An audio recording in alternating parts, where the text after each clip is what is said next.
사순절 둘째 주 화요일 마태복음 10장 16절에서 42절 중심 본문 10장 16절에서 25절 예수께서 말씀을 계속하셨다.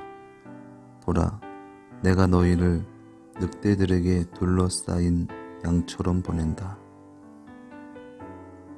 그러니 너희는 뱀같이 기민하고 비둘기같이 순결하라.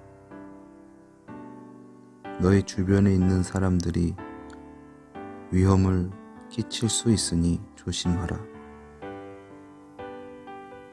그들이 너희를 공회에 넘겨주겠고 그들의 회당에서 너희를 채찍질할 것이다. 너희가 나로 인하여 총독들과 왕들 앞으로 끌려가 그들과 이방인들에게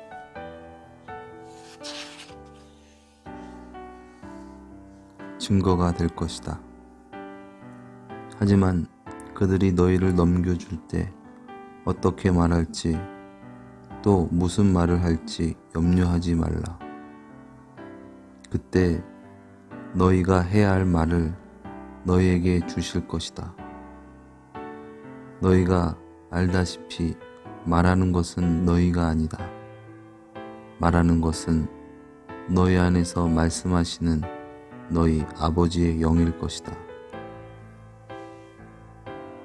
형제가 형제를 배반하여 죽게 하고 아버지가 자식을 배신하고 자식이 부모를 대적하여 죽음에 이르게 할 것이다.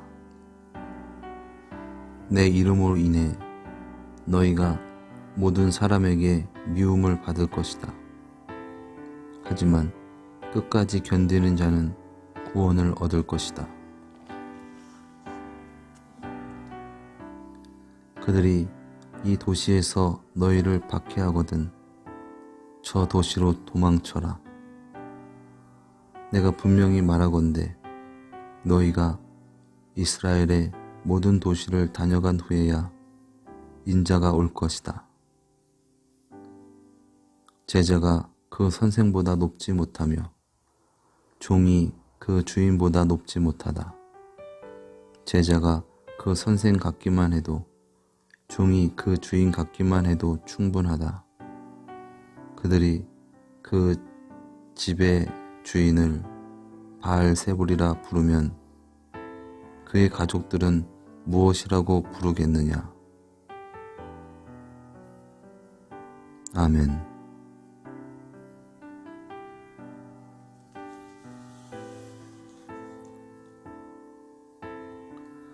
무리들 옆에 서보자. 그리고 예수가 12 제자들에게 이 가르침을 전하실 때 그 말에 귀를 기울여 보자.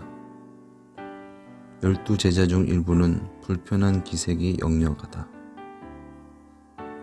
하지만 그 가르침을 듣고 그들은 어떤 반응도 보일 수 없다. 예수는 그들을 부르셨고 그들은 그대로 따라야 할 참이다.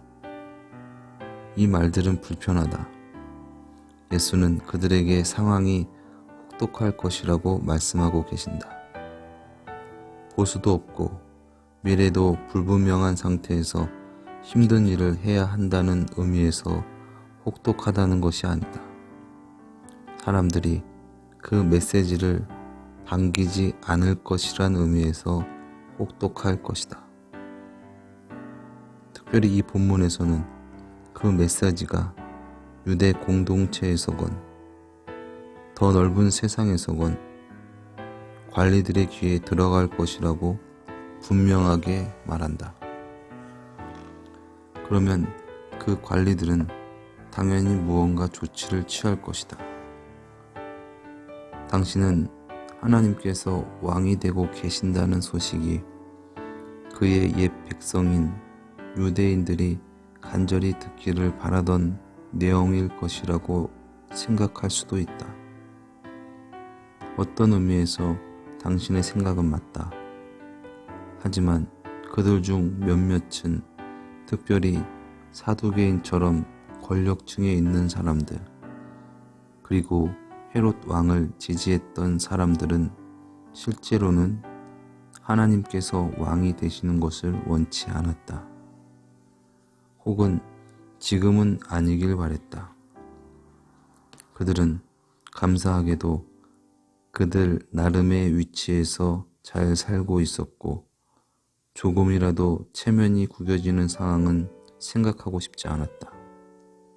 특별히 존경받을 만한 왕이라면 결코 하지 않을 것 같은 온갖 일들을 행하고 다니는 이상한 자칭 왕의 소식을 전하며 방랑하는 갈릴리인들의 무리 때문에 체면을 구기기는 더더욱 싫었다.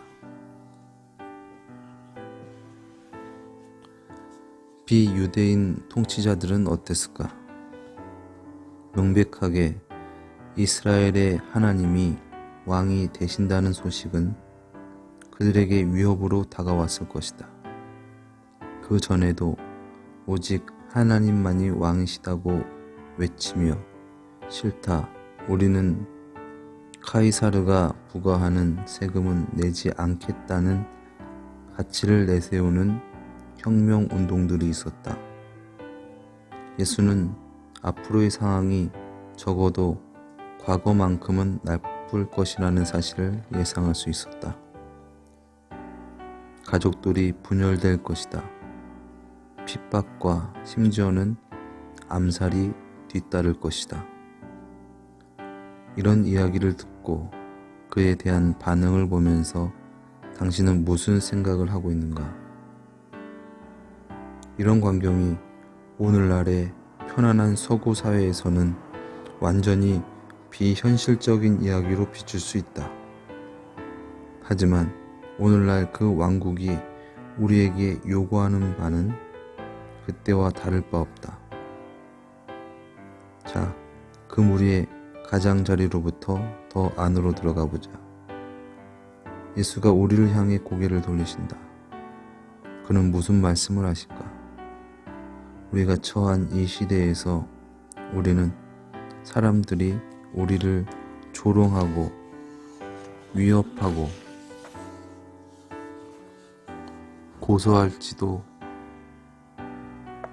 고소할지라도 그의 길을 따를 준비가 되어 있는가?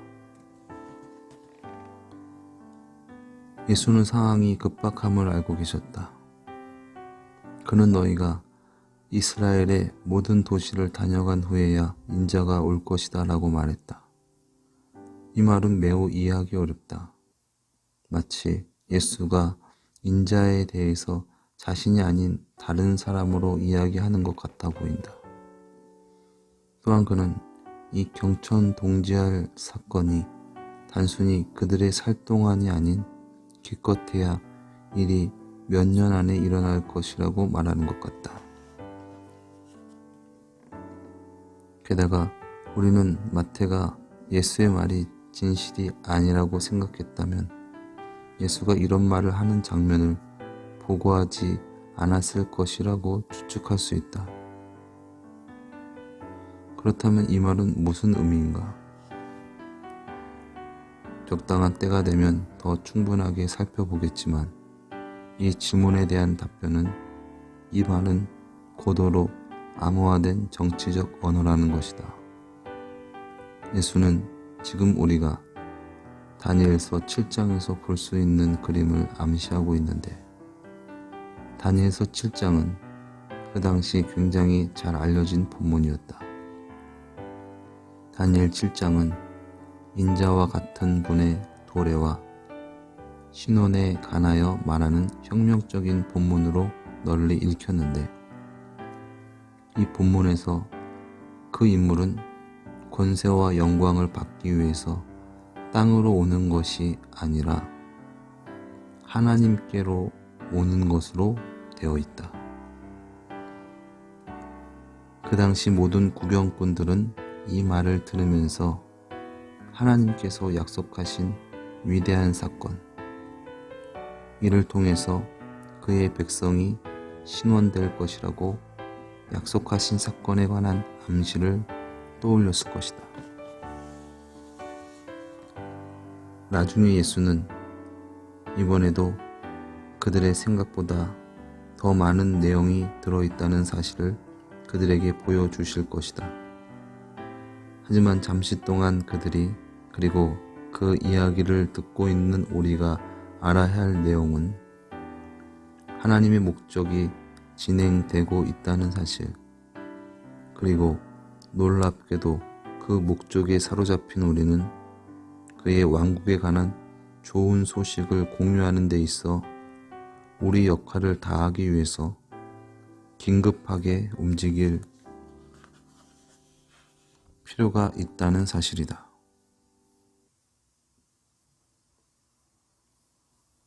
오늘의 기도.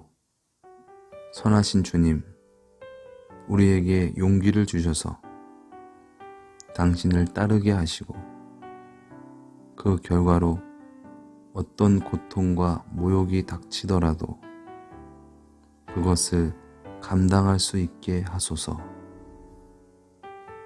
예수님의 이름으로 기도드렸습니다. 아멘.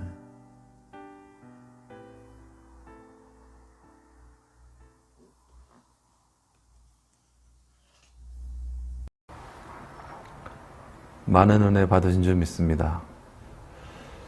오늘 본문 말씀은 참 무겁고 어떻게 보면 외면하고 싶은 거울과 같은 그런 말씀입니다. 그러나 우리가 피한다고 해서 피할 수 있는 것이 아니라 이것은 정말 팩트다. 이것은 진정 우리가 직시해야 할 현실이다라는 것을 우리가 진정 깨닫고 또 그러한 부분들을 넘어설 수 있는 저와 여러분 되시기를 예수님의 이름으로 축원드립니다. 예수님께서 이제 마태복음 10장에서 이제 제자들을 부르시고 이제 귀신을 쫓는 권세를 주시고 또 병을 고치는 권세도 주시고 또 하나님의 말씀을 막 증거하고 죽은 자들이 살아나게 하는 그런 권세, 영적으로나 육적으로나 죽은 자들을 살릴 수 있는 권세까지 막 주셨습니다. 그리고 이제 막 그 복음을 증거할 때 막 역사가 나타나죠. 하나님의 나라가 선포되어지고 구원받은 백성이 기뻐하고 살아나고 많은 사람들이 환호하고 열광하고 따르고, 그리고 막연히 복음 또 예수님의 어떤 사명 이렇게 생각하면은 뭔가 이렇게 멋지고 폼나는 부분들만 생각하는 부분들이 많이 있는 것 같습니다. 근데 예수님께서는 정말 현실에 대해서 탁 말씀하시죠. 이 말씀도 하시지만 현실이 그런 것은 아니야. 그렇기 때문에 너희가 이 복음에 대해서 말 그대로 좀 힘을 뺄 필요가 있고 겉멋들면 안 된다. 나대면 안 된다. 왜냐? 이 세상은 복음을 열망하는 자들도 있지만 이 복음이 이 세상에 오기 전에 이 세상을 주관하고 있던 이 기득권 세력들이 있다. 그런데 이 복음이 와서 그들을 변화시키고 그들에게 이제 그곳에서 구원하는 어떤 것을 하면은 그 세력들이 가만히 있겠니? 당연히 핍박하고 그렇기 때문에 고난당하게 될 것이고 어려움이 겪게 될 것이다. 물론 주님께서 말하는 것은 어려움이 겪어지고 고난이 겪어지게 되니까 너네들은 그렇기 때문에 복음을 증거하면 안 된다라는, 숨어서 지내야 된다라는 말씀을 하시려고 하는 것은 아니겠죠. 그러나 우리가 정말 이러한 현실을 좀 잘 즉시하고 그것에 대해서 좀 잘 우리가 할 필요가 있다. 너무나 이렇게 뭔가 이렇게 그렇게 좀 복음을 너무 이렇게 좋은 쪽으로만 이렇게 바라볼 필요가 있는 것이 아니라 복음에 대해서 좀 온전히 좀 우리가 좀 바라볼 수 있다. 복음은 죄악 가운데 있는 사람, 또 세상 권세가 잡고 있는 사람들에게 있는 사람들을 구원해내는 것이다. 그렇게 되면 기존에 그들을 잡고 있던 세력들이라든가 이런 세상은 우리를 핍박하게 될 것이다. 라는 것입니다. 참, 이 말씀을 들을 때 우리가 참 두렵습니다. 많은 사람들이 우리를 다 미워할 것이다. 그래도 끝까지 믿음을 지켜야 된다. 막 가정이 파탄이 나고 막 죽게 되고 막 이런 말씀을 막 하시니까. 이 말씀이 그냥 우리 단순히 뭐 겁주려고 하는 말씀이 아니라 이게 진짜 사실이잖아요. 이 약한 세상에서 우리가 구원받고 살아간다라는 것, 또 그 믿음을 지킨다라는 것, 또 그 믿음을 지켜서 많은 자들에게 복음을 증거한다라는 것이 말 그대로 정말 생명을 내어놓지 않으면 감당할 수 없는 것이죠. 예. 정말 죽기 살기로 덤벼드는 싸움입니다. 이 싸움에서 우리가 물론 우리의 힘으로 우리가 싸우는 것은 아니지만 주님께서 우리를 위해서 싸우시고 우리를 구원해 내셨던 것처럼 정말 우리가 이 세상을 바라보고 그렇게 이 세상 가운데서 복음을 증거할 수 있는 저와 여러분 되시기를 예수님의 이름으로 축원드립니다. 제가 좀 전에 어떤 이 동영상을 봤는데 그 동영상에 어떤 자매가 이렇게 뭐 상담을 하는 어떤 그런 프로그램이었는데 한 6년 동안 어떤 남자랑 이게 교제를 하고 있는데 그 남자가 6년 동안 자기한테 돈을 한 번도 안 썼다는 거예요. 뭐 밥을 사준다거나 뭐 선물을 준다거나 이런 것이 없고 뭐 데이트를 하면은 자기가 다 돈을 내고 또 요즘 들어서는 만날 때마다 용돈을 달라고 요구를 하고 막 이래서 용돈도 주고 있는 상황이다. 그래서 이런 상황을 어떻게 해야 되는지 상담하러 왔다 이렇게 얘기를 하더라고요. 그러면서 이제 상담을 듣는 사람이 그 사람은 양아치다. 당장 헤어져라. 그래야지 당신이 행복해질 수 있지. 그리고 그 사람은 당신 사랑하지 않는다. 그러니까 좋은 사람 만나라. 세상에는 널리고 널린 게 남자니까 그렇게 뭐 말을 해주더라고요. 그러면서 그 여인도 맞다. 사실 나도 이렇게 상담을 하러 온 것은 그 남자랑 헤어지려고 온 거다. 그런 얘기를 막 하더라고요. 그러면서 참 안타까운 것은 사랑하지 않으니까 그렇게 왔구나. 또 그런 얘기를 하는구나. 만약 정말 사랑했다면 과연 그것이 아까웠을까라는 그런 생각이 듭니다. 물론 좀 안 맞는 상황이죠. 물론 통념상 약간 남자들이 많이 좀 이런 어떤 데이트 비용을 좀 많이 내는 어떤 그런 부분들 아니면은 그게 안 되더라도 반반씩 내는 어떤 그런 부분들인 건데 이거는 완전 내지도 않고 그냥 전적으로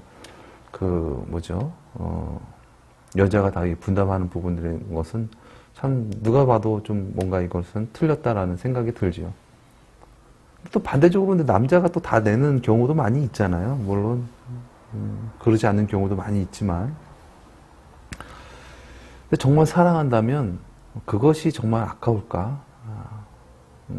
부모가 자녀에게 베푸고 먹이고 입히고 하는 것이 즐거움이고 감사한 것처럼 그것이 짐이 되고 그것이 불합리하다고 생각이 드는 부분들은 말 그대로 사랑하지 않기 때문에 어쩌면 그런 생각이 드는 것이 아닌가 좀 반대적인 부분에 제 나름대로의 또 그런 생각을 했던 것 같습니다. 물론 그 여인에 대해서 내가 폄하하라는 건 아니지만은 어쨌거나 우리가 진정 주님을 사랑한다라는 것이 우리가 어떤 무언가를 주님을 통해서 얻으려고 하고 뭔가 이 세상에서 잘 먹고 잘 살고 최소한 다른 사람들에게 좋은 이미지로 보이게끔 살아가면서 존경받고 어떤 그런 부분들로만 우리가 주님을 믿는다고 한다면은 이 말씀을 우리는 견딜 수 없는 것이죠. 왜냐하면 우리가 바라는 것이 이게 아니니까. 그런데 진정 우리가 바라는 것이 죄에서 구원받는 것이고 영생이고 진정 우리를 위해서 이 땅에 오셔서 우리를 위해서 피 흘리시고 부활하신 그 주님이 나의 구세주이심을 믿는다면 그 모든 것들은 우리가 뛰어넘게 되는 줄 믿습니다. 물론 힘이 들고 어려운 부분들이 있습니다. 그러나 그런 부분들이 있다라는 것도 우리가 감지하고 우리가 이 세상을 대할 때 정말 더 신중하게, 더 진실하게 어떻게 보면 막 그 복음에 들떠서 너무 복음을 너무 과장되게 우리가 좀 어떻게 보면 너무 막 나대서 막 이렇게 복음을 증거할 수 있는 세상은 아니다. 우리가 좀 더 신중하게 진실하게 우리가 진정 복음을 살아야겠다라는 어떤 그런 마음이 더 많이 드는 어떤 그런 말씀입니다. 그렇습니다. 우리가 진정 주님께서 우리에게 주신 사명은 복음으로 살라. 너는 진정 예수 그리스도를 믿으면서 예수 그리스도의 인도하심 가운데 살아가라. 그것이 구원이다. 그리고 그것이 복음이다. 그렇게 말씀하시는 것 같습니다. 우리가 이 복음으로 또 우리의 어떤 힘과 능력으로 세상을 바꾸고 개혁하고 많은 사람들을 구원하고 그런 부분에 대해서의 접근보다는 진정한 복음을 증거하는 것은 내가 이 죄악 가운데서 예수 그리스도로 말미암아 구원받아서 주님으로 말미암아 이 죄악 가운데 우리가 진정 믿음을 지키고 그렇게 이 죄악 가운데 물들지 않고 살아가는 것, 그것이 진정한 복음이 아닌가. 그러한 또 삶을 통해서 하나님께서는 그렇게 또 자연스럽게 우리를 통하여 역사하시지 않는가라는 그러한 생각을 하게 되었습니다. 사랑하는 여러분, 정말 복음적으로 살아간다는 것, 하나님 말씀대로 살아간다는 것, 예수님의 인도하심을 따라서 살아간다는 것은 우리의 힘으로는 감당할 수 없습니다. 우리의 한계를 넘어서는 것입니다. 그러나 진정 우리의 참된 구원이신 예수님이 우리의 생명이 되시고 우리의 사랑이 되신다면 그 모든 것들을 초월하여서 우리는 살아가게 될 줄 믿습니다. 그러한 삶이 진정한 구원의 삶이고 천국을 바라보면서 살아가는 삶인 줄 믿습니다. 이 땅 살아갈 때 이 세상에서 이 세상에게 대우받고 위로받고 존경받으려고 하지 말고 우리가 진정 이 세상 담대히 주님의 말씀을 붙들고 예수님을 붙들고 그렇게 능력 있게 살아갈 수 있기를 예수님의 이름으로 축원드립니다. 기도하시겠습니다. 사랑의 주님, 이 악한 세상 또한 이 세상을 붙들고 있는 기득권 세력들 가운데 주님 복음을 살아내고 또한 그 가운데 살아가는 많은 영혼들을 구원하는 일은 우리의 힘으로는 감당할 수 없는 그러한 일입니다. 그러나 그러한 이 악한 세상 가운데 주님께서 오셔서 우리를 위하여 죽으시고 부활하신 그 놀라우신 주님의 사랑을 진정 받아들임으로 우리도 주님으로 말미암아 이 세상 가운데서 살아가기 원합니다. 그리하여서 우리의 삶이 진정한 복음의 삶이 되어지게 하시고 많은 영혼들을 울리며 주께로 인도할 수 있는 그러한 축복의 통로가 되어지게 하여 주시옵소서. 우리의 힘으로 우리의 능으로 하는 것이 아니라 주님의 권세와 능력으로 살아가게 하옵소서. 존귀하신 예수님의 이름으로 기도드렸습니다. 아멘.